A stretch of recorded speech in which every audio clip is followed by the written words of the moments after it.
Hey everyone, it's Sam here, and today we are talking about a massive loophole in the Formula One rulebook. Ferrari just used it to gain a huge advantage over Red Bull, McLaren and Mercedes. While everyone else was packing up their garages after the British Grand Prix, Ferrari was quietly executing a master plan in Spain. They took their current 2026 car, the SF26, and ran it around the brand new Madrid circuit in Madrid. They are the first team to ever drive a Formula One car on this track, and the data they gathered is going to be absolutely crucial when the Spanish Grand Prix rolls around in September. Let's break down exactly how they pulled this off, why it is perfectly legal, and what it means for the championship fight. To understand why this is such a big deal, we first need to look at the rules. Formula One is incredibly strict when it comes to testing. In the old days, teams like Ferrari would literally run their cars around their private test track at Fiorano every single day to find extra speed. The FIA banned unlimited testing years ago to cut costs and level the playing field.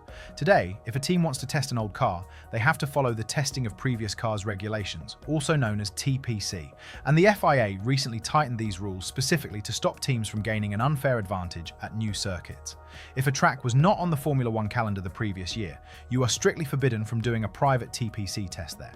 Because the Madrid is a brand new addition to the calendar for 2026, taking over the Spanish Grand Prix from Barcelona, every single team is banned from testing there.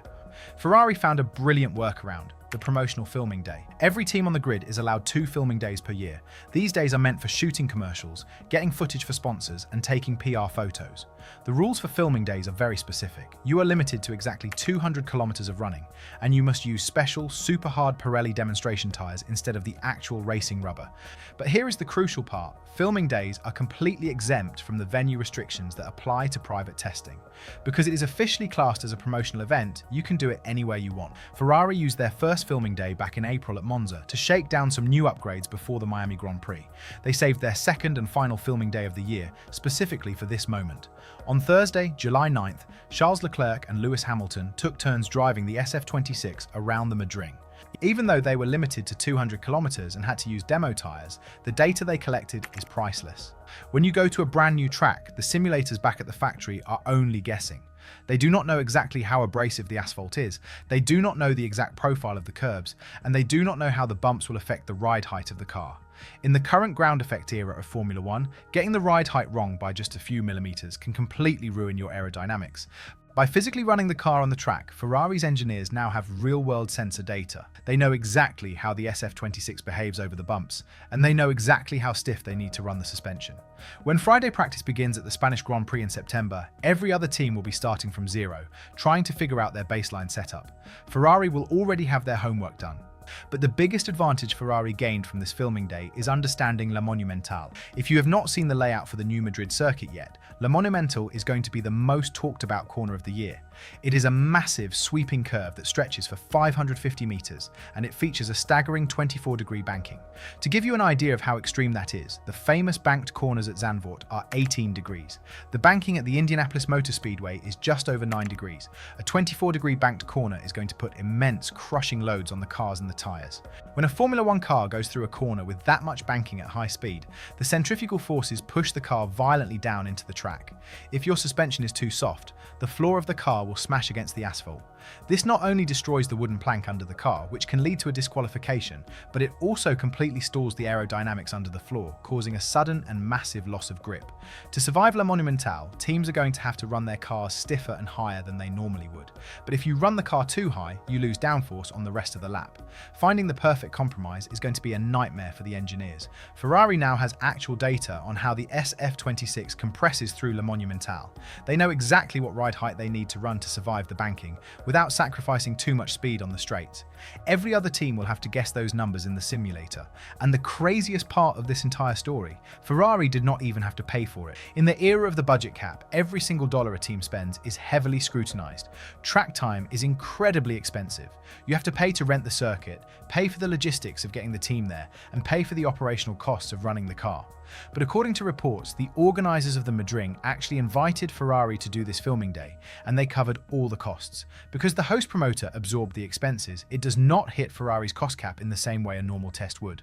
Ferrari essentially got a free, exclusive test session on a brand new track, and someone else picked up the bill. It is a massive win for the Madrid organisers as well. The circuit is still an active construction site, While the 5.4-kilometre track surface itself is finished, reports indicate that there are no curbs installed yet, no finished garages, and the pit lane is still being built. Having a Formula One car run at race speeds is the ultimate stress test for the asphalt. It proves to the world that the track is ready for the inaugural race on the weekend of September 11th to 13th. This filming day also comes at a perfect time for Ferrari. They are riding a massive wave of momentum right now. Charles Leclerc just won the British Grand Prix at Silverstone, proving that the SF26 is fast on high-speed, flowing circuits, not just tight street tracks like Monaco.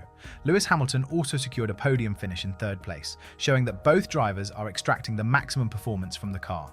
The fact that both Leclerc and Hamilton were present in Madrid to share the 200-kilometre allocation shows how seriously Ferrari is taking this championship fight. They want both drivers to have a feel for the new track so they can correlate their simulator work perfectly back at Maranello. Meanwhile, there is a dark cloud hanging over their biggest rivals. While Ferrari was busy gathering data in Madrid, the FIA has reportedly opened discussions with both Red Bull and Ferrari regarding their flexible rear wings. Paddock insiders have nicknamed it the Macarena wing, a term originally coined by Ferrari boss Fred Vasseur during pre-season testing. The issue came into the spotlight after Max Verstappen suffered a terrifying rear wing failure at the British Grand Prix, crashing out at Stowe Corner while on course for a podium. Verstappen was furious on the radio, calling the failure super dangerous because he could have seriously hurt himself. He had a similar issue during qualifying in Austria just a week earlier. The FIA is now looking closely at these flexible rear wings to ensure they meet safety requirements. If the FIA forces Red Bull to strengthen or change their wing design, it could cost them crucial lap time in the second half of the season. For now, Ferrari is holding all the cards. They have the momentum from Silverstone. They have two drivers operating at the absolute peak of their powers, and they now have exclusive data on the newest track on the calendar. There is also a fascinating psychological element to this test. By being the first team to run on the Madring, Ferrari has sent a very clear message to the rest of the grid. They are showing that they are proactive, aggressive, and willing to exploit every single line of the rulebook to find an advantage. In a championship fight where the margins are measured in hundredths of a second, that kind of ruthless operational efficiency is exactly what wins titles. It is also worth noting the irony of the situation. The Spanish Grand Prix has two massive home heroes on the grid, Carlos Sainz and Fernando Alonso. You would think that the organisers would want a Spanish driver to be the first to officially lap the new circuit in a current Formula One car.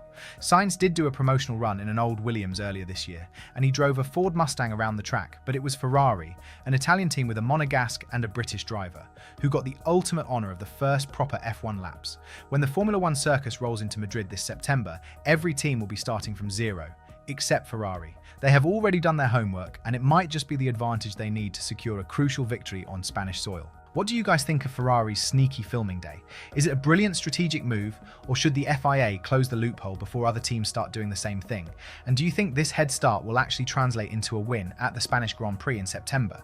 Drop your thoughts in the comments below, make sure you are subscribed so you do not miss the next one, and I will see you in the next video.